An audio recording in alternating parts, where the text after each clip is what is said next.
Hello there, beautiful souls. Hope you're doing well today. I know, it's been a while since I released a new episode in this Occult Symbols podcast, but I have been researching and diving deep into some incredible symbols, and I am so excited to show you everything that I have been working on.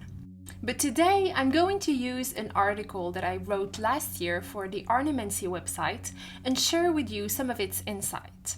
If you want to check out this incredible platform for which I wrote the article, it's called ornamency.com, and it's all about tarot, magic, hermeticism, and occult philosophy. You will love it. So I will leave the link in the description box for you to see. So as you can tell by the title, I want to dedicate this episode to a group of symbols that have a lot in common. The Platonic Solids, and especially the Dodecahedron. Let's start with tarot, and you'll understand why I choose tarot as the starting point for today's video in a couple of minutes, so keep on watching. Tarot is one of the most profound initiatic tools. The 22 major arcana cards reflect the inner alchemy process of consciousness expansion and the different stages that one must undergo in his personal transformation journey. I love to use tarot. It's one of my best divination tools. I love to seek information and insights and also meditate on the cards, their symbolism. It's filled with symbolism. One of the cards that have always fascinated me and found its way into my awareness is the Magician card, and this is the card I'll be speaking about today. So not only is it the first building block in tarot, because it's the tarot card number 1, of course there's the number 0, which is given to the Fool, but then you have the Magician as the first number in the Tarot Major Arcana deck. And it is, of course, a well of symbolic and initiatic teachings. So let's first dive deep into one aspect of this card, especially in its relationship with the 4 elements of matter, the Platonic Solids, and more specifically, the Dodecahedron. We'll begin by taking a look at the beauty and importance of sacred geometry. As you may already know, all life is based on a divine, timeless, and eternal intricate design. And these patterns, as we may call them, show us how growth, life, evolution, death, and everything transforms. And sacred geometry uses those mathematical patterns and translates them into geometrical shapes that our human minds can comprehend. This is something that's universal. So ancient traditions from all around the world have been aware of these signatures for thousands of years. And one of these forms is the fruit of life symbol, to which I will dedicate an episode in the near future, so stay tuned for that and hit that subscribe button if you haven't yet.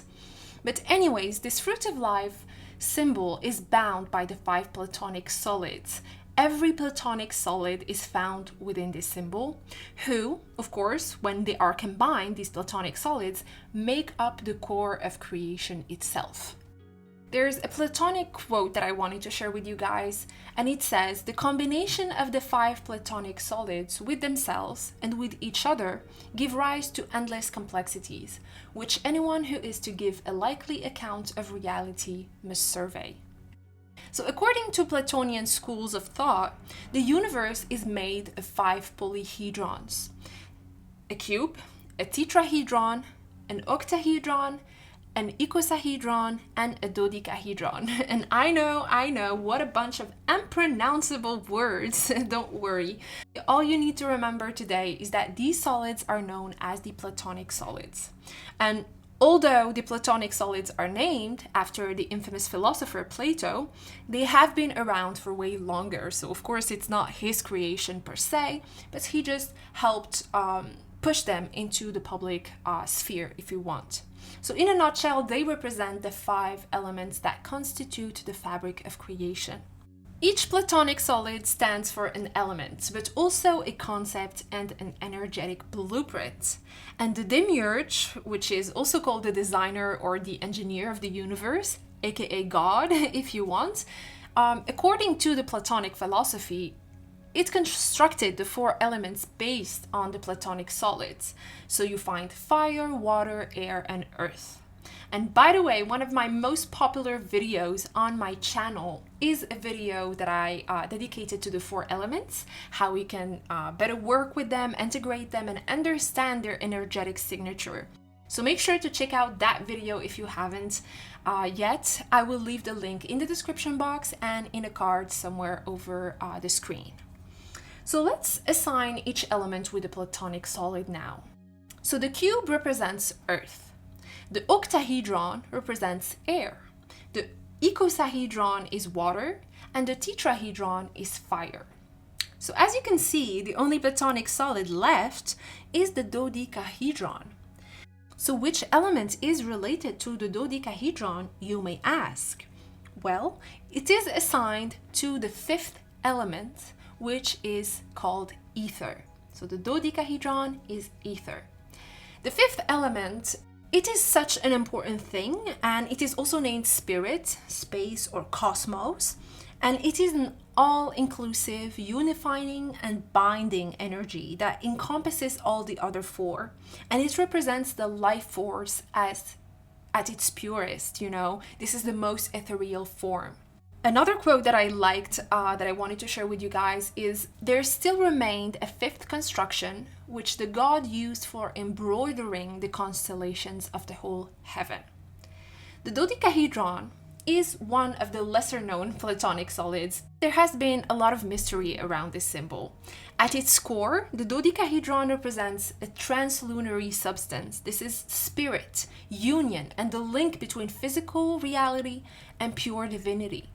Think of it as a cosmic glue. It's like a glue that allows us to bridge between a soul and a body, between an object and its energetic frequency, a place and its collective memory, etc., etc.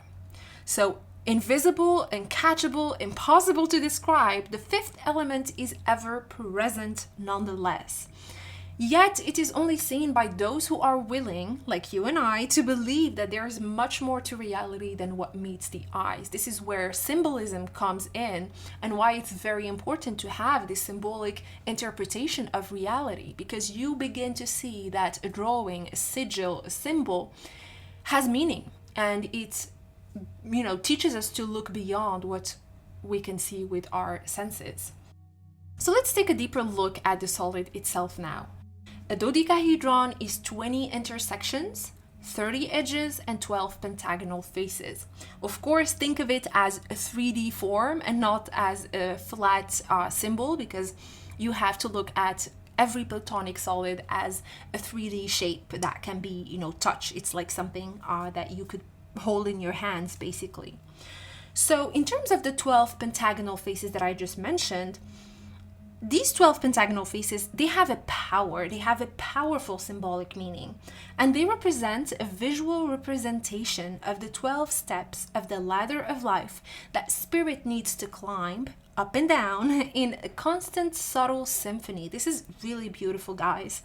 And these faces, of course, are also related to one of my favorite systems as a holistic astrologer. Yes, you've guessed it, astrology. The dodecahedron pentagonal faces are in the image of the 12 signs of the Zodiac: Aries, Taurus, Gemini, Cancer, Leo, Virgo, Libra, Scorpio, Sagittarius, Capricorn, Aquarius, and Pisces. See, for ancient Greeks and modern mystics too, of course, the 12 zodiac signs were highly sacred. They're cyclic, different, yet feeding off each other and always remaining the same. These 12 gods and goddesses, as we call them, or these 12 energies, are the archetypal forces and modes of manifestation that we undergo as souls as the seasons and precession of the equinoxes and everything occur.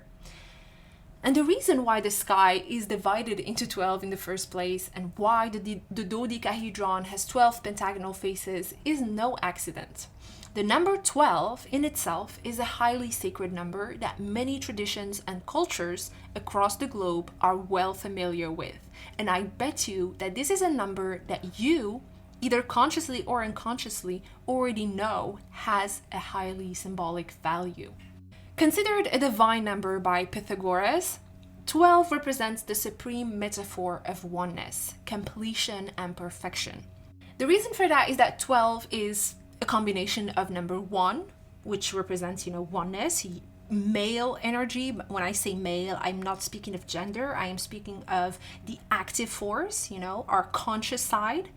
And 2 represents female. It represents union. It represents our receptive, open side, which is called the divine feminine. And when you bridge these two, if you add 1 and 2 together, you get 3, which is the child. This is Jesus energy. This is the creative offspring, if you want. So 12 is very symbolic in of itself. And by the way, I have a video dedicated to numerology, what each number means, and also another video dedicated to the Pythagorean Brotherhood, if you are interested in learning more about this amazing thing related to mathematics, and understanding that maths are a way to reach God, just like astrology or mythology or any other practice can lead you to having a sense of wonder at the world. Maths can do that for you too, and maths is the language of the universe. So if you want to learn more about these things, if you are curious, please make sure to check out the videos. I'll leave the links in the screen or in the description box for you to see.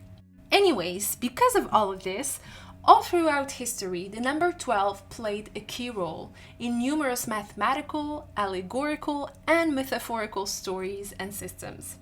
Here's a non-exhaustive list of some of these occurrences, just to freshen up your memory, because I am sure you are well familiar with at least some of these things. There's 12 months of the year, as well as 12 hours of the day and 12 hours of the night. There's 12 disciples of Jesus. There's also 12 gates of heaven and the 12 tribes of Israel in the biblical traditions. We can also speak of the 12 knights of the Round Table, the King Arthur's table. There's 12 gods in Babylonian mythology and 12 gods of Olympus in Greek mythology. There's 12 legal imams after the Prophet Muhammad's death in Islam. Odin, the Norse god, has 12 sons. This is in Norse mythology. In Buddhism, we also speak of the 12 stages of life. We can also speak of the 12 fruits of the tree of life in the Revelation, etc., etc., etc. There is really a lot of examples. This is why this list is non-exhaustive. Still with me? Good, because this is when it all gets really fun. So let's go back to the magician card, shall we? The magician card imagery that you may or may not be familiar with is that of a man with an Ouroboros around his waist. So this is a snake biting his own tail around his waist. There's an infinity symbol over his hand, and one hand is pointing upwards and the other is pointing down. In front of him, there's a table with four suits, with a sword, a wand, a cup, and a pentacle. And if you've watched, by the way, just to go back to the Ouroboros, if you've watched our episode on this podcast on the Ouroboros, you already know what that symbol represents and why it is put there, which is it's a very important symbol. So there's an axiom that is key here to understand what the magician is actually doing. As above, so below, as within, so without. The famous Hermetic axiom that just everyone is familiar with. In this tarot card, the magician is a vessel through which divine energy moves. This is why he has, his arms like that. One is up, one is down. He is this symbol of as above, so below. And on the table in front of him, with the sword, the wand, the cup, and the pentacle, these speak of the 4 suits of the minor arcana. And the 4 suits of the minor arcana are a visual representation of the classical 4 elements of matter that we discussed earlier. These are the tools of the alchemist. So as mentioned earlier, the magician is a unique card because it expresses the all-encompassing power of the seeker who masters the 4 elements. And through his will, of course, and his spirit, his courage, he allows them to unite and blossom into miracles and blessings and a life of his choosing. And how does he do it, you may ask? Well, he embodies the dodecahedron energy. With the tarot card number 1, the magician initiates the dance. He gets the juice of the universe flowing by integrating the 4 cosmic forces of the universe, and he acts as a conduit. To put it simply, the magician is the 5th element. He is the magic. He is the life force. He is that glue that turns the 4 elements from just, 4 junk stuff into pure potentiality. Because let's think about it. The truth is, those props on the magician's table are useless if they are not merged, combined, and used properly. Just like the 4 elements of matter: fire, earth, air, water. All of these things are always going to be foreign to you unless you integrate them and understand them, or else you're just thinking about them as something separate from you. So today's homework for you is this. I want you to meditate on these concepts and symbols. If you have a tarot deck in your house, please make sure to meditate on the Magician Tarot card. It will be really, really helpful for you. And write down, of course, on a journal or piece of paper, everything that comes to your mind as you look and gaze and, just dive deep into this card without thinking, without trying to control your mind. Just, let it inspire you and guide you. This is actually a great way to tune into your higher self and the liminal spaces of your psyche, or also the collective consciousness that surrounds us at all time. That's it for today's video. I hope you enjoyed today's episode and that you will be connecting with the 4 elements and the dodecahedron and the 12 signs of the zodiac and the magician card a little differently next time that you see them. I really, really want you to begin to see how connected every single symbol is. All symbols are not separate. They work as a whole. If you see a symbol as something separate, you start to lose sight of the real meaning. So drop me a comment down below as well to share what you thought of today's video, of the symbols that I mentioned today, if you would want me to dive in even further into one of them. And if you have any symbol suggestions for the future episodes, because that's what I will be doing from now on. From this episode on, I'm only going to be doing the symbols that you have suggested me, and I am so excited for that.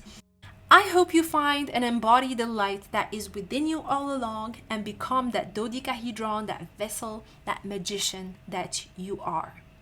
Bye-bye.